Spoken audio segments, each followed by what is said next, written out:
পুরীতে গেলে সাধারণত সবাই স্বর্গদ্বারের কাছেই থাকতে চায়, কিন্তু তন্ময় একটু নিরিবিলিতে থাকতে চেয়েছিল।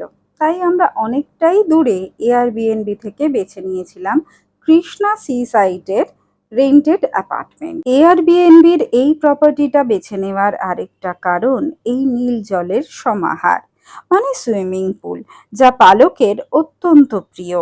এয়ারবিএনবির এই প্রপার্টির বাউন্ডারির মধ্যেই রয়েছে হোটেল, রেস্টুরেন্ট, ব্যাংকুয়েট ইত্যাদি ইত্যাদি আরো অনেক কিছু। হোটেল বুকিং থাকলে সুইমিং পুলের জন্য আলাদা কোনো চার্জ দিতে হয় না, কিন্তু এয়ারবিএনবির প্রপার্টি নিলে সুইমিং পুলের জন্য ঘন্টায় পার হেড 100 টাকা করে চার্জ করা হয়। একই প্রপার্টির মধ্যে হোটেলের রুম রেট যেখানে 4,500 থেকে 5,000 টাকা, সেখানে এয়ারবিএনবির এই প্রপার্টিতে আমরা ছিলাম মাত্র 2,000 টাকায়। সাঁতারু হিসেবে তন্ময় বেশ কড়া, ফলে একটু ভুল হলেই জলের সঙ্গে বাবার বকুনিতে রীতিমতো নাকানি চোবানি খাচ্ছিল পালক। পুরীর এই ভয়ঙ্কর গরমে একমাত্র স্বস্তি পাওয়া যাচ্ছিল এই জলের ভেতরেই।